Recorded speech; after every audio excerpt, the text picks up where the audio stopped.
Today we're making Jalapeno Boudin dip. Now this will definitely spice up your next Super Bowl party. Here, start by grilling the Boudin links. Bring that temperature up to 160 to 165 degrees.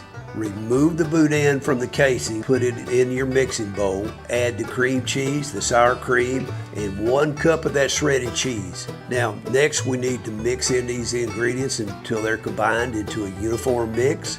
We want to spread the mix into a baking pan.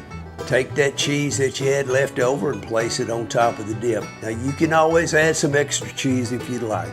We want to bake this for 20 to 30 minutes at 350 degrees, uncovered until that cheese melts. Now I decided to add in some chopped green onions on top. That's optional.